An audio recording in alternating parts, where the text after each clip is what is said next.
cottage pie tonight. It's dinner time, and I thought, can I cook a whole cottage pie, hold up,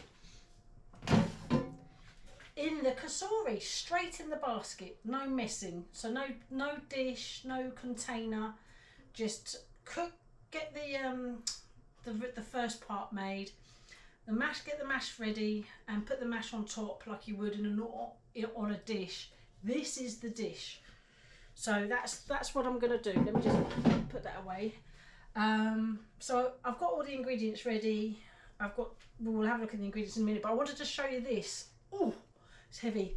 Whoa, look at that. A whole load of runner beans, a cucumber and some spinach.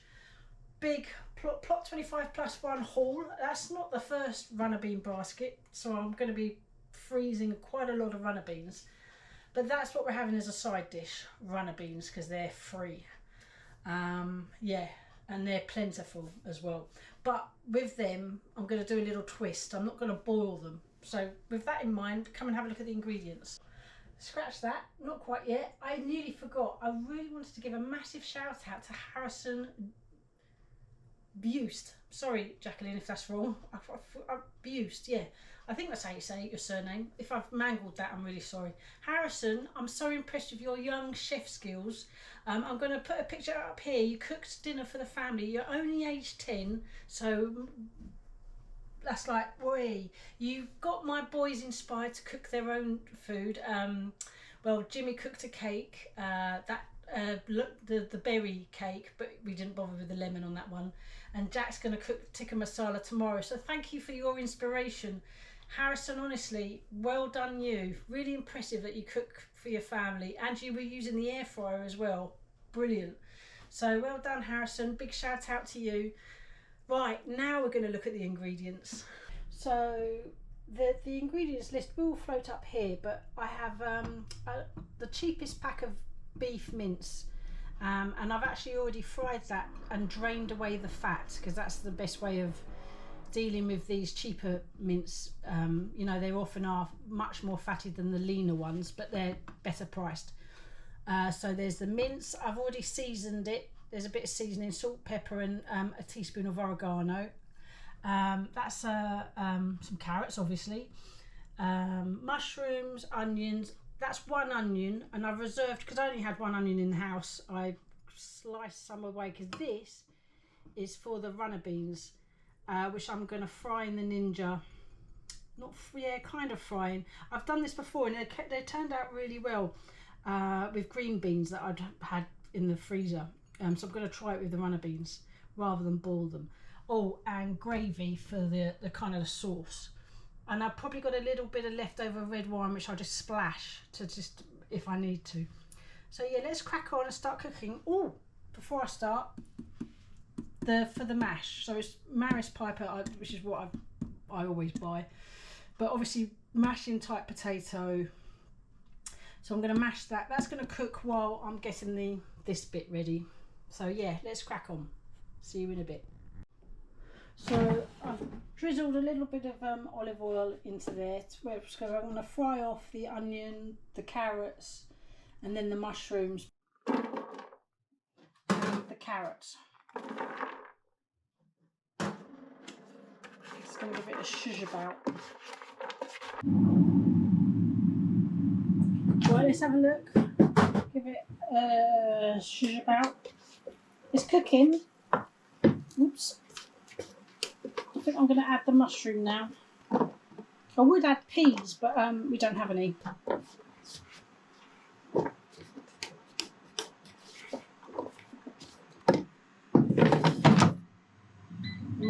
I had it at 190. I'm just going to turn it down slightly because I don't want it to fry, you know, like burn, because it looks well cooked. Right, let's have a look. I'm thinking I'm going to add, whoops, steam you up. I'm going to add the mince now. It's frying nicely though. That's pretty good. And then I'll let it cook off a bit more before I add the gravy. It does need peas, but never mind. Right, let that carry on. See you in a bit. Right, I'm going to add the gravy now. I can't do that one-handed, so I'm going to turn you off and then be back when the gravy's just been poured in. I'm going to mix it in. This is just normal instant gravy that I would have on a Sunday roast. I like my instant gravies, nice and easy. Lidl do a really nice one. I don't really like this though, funny enough. I do have some red wine to sort of loosen it a little bit because I deliberately made it quite thick because I wasn't sure. I didn't want it too runny, I wanted to control that runniness. So I'm just going to go and get the red wine and add a splash. And I'll add a bit of water as well if I feel it needs it, which I think it will. I don't want to go crazy with the red wine. I might drink that later. But it'll add a little bit of extra flavour. So yeah, I'm going to let that cook, but I'm going to also add water as well. There was only 5 minutes since the last time, so out of the 20 minutes we've still got 9 left, and obviously I can add minutes if I want to. I'm really playing it by ear because I've never done this before. So I just added a little bit of water from my the gravy jug.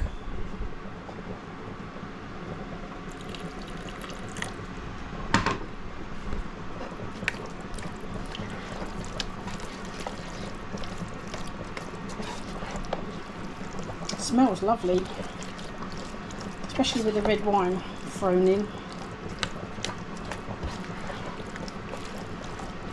Yeah, definitely want some more seasoning.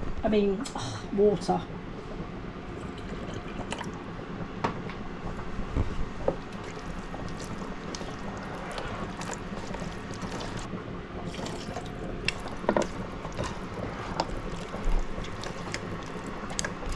So in the basket, I think it could make it 4 portions, 4 nice sized portions.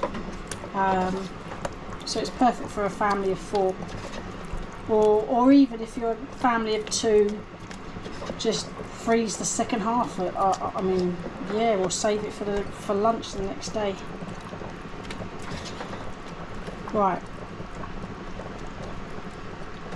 I'm actually going to let this cool down because obviously when I put the mash on, I want it to be not hot.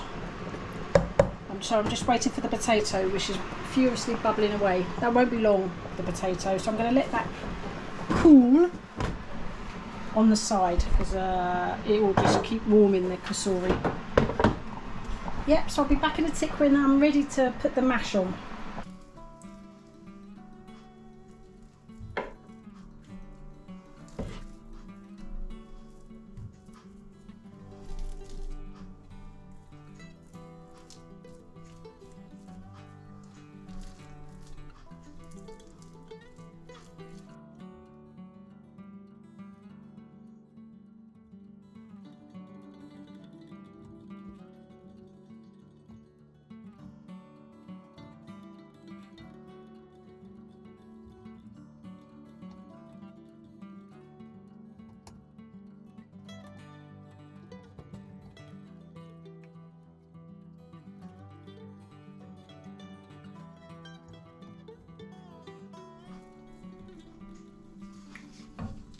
Right, well that was not bad.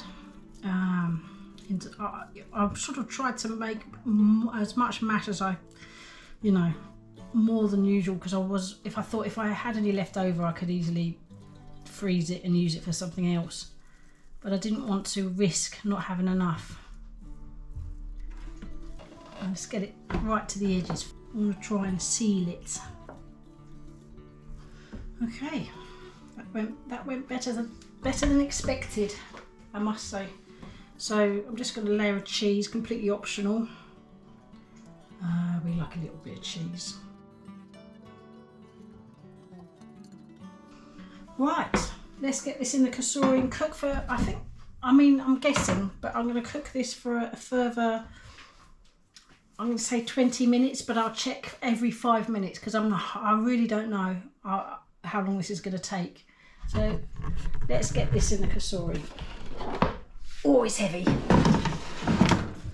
Okay. So I'm going to put it on bake, 175 for 20 minutes. We'll keep an eye. I will put the Fahrenheit here.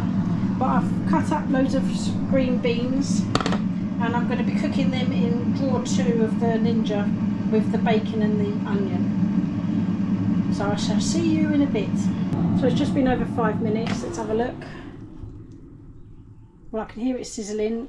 So yeah, carry on. It's not quite, well, a good 10 minutes I reckon. Another 5 minutes have passed, total 10. Let's have a look. Oh yeah, that's starting to really brown off the top, so we'll keep on cooking. Right, so there's 4 minutes left to go. Let's have a look. Ooh! Oh, I don't mind a bit of breakage. I mean, that's kind of, you expect that. The beauty of this is, I mean, this used to be in the oven and it would spill over unless you had a tray underneath. That's really cooking. I'm quite pleased with that. So I'm just going to attempt to extract.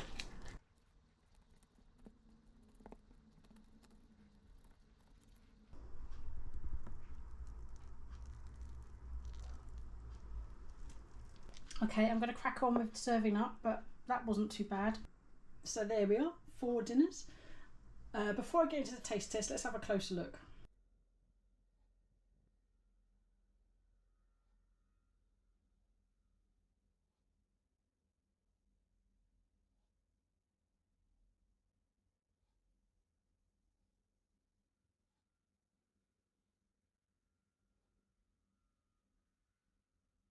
I'm looking forward to this. I'll have a closer. I'm pretty impressed I could cook it straight in the Cosori basket, because that means plenty. You know, you're not restricted by the size of your container. So it has. I've added gravy because I do like a little bit of extra gravy. But this has got a little bit of the melted cheese on top, and it's roasting because it's steaming. I can see that.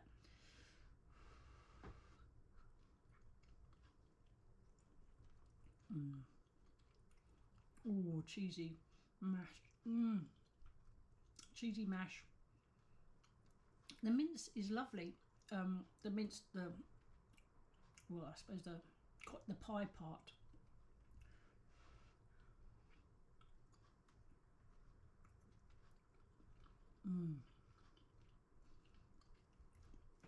That oregano taste really has added something. Just having some of the green beans with bacon.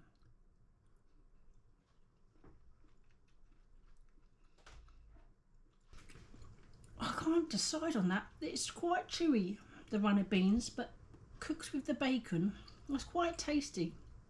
And I seasoned it. Maybe I would quickly cook them in water first and then add them. Yeah, I will try that again, but I definitely will cook them next time, so because they are a little bit crunchy, but they look well cooked. They look sort of a little bit charred, and there's lots of flavour, but I don't know if I like the crunchiness, so I'll definitely give them a quick cook.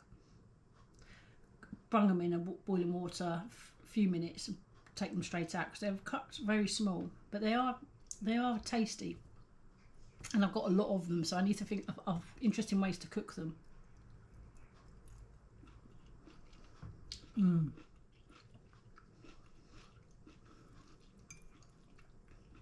This is delicious. It's perfect comfort food,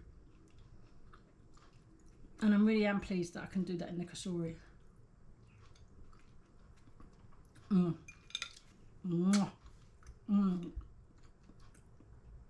actually buying cheap mince, cooking it first and draining off the fat is a cheaper way rather than buying the lean mince. That's what I always do.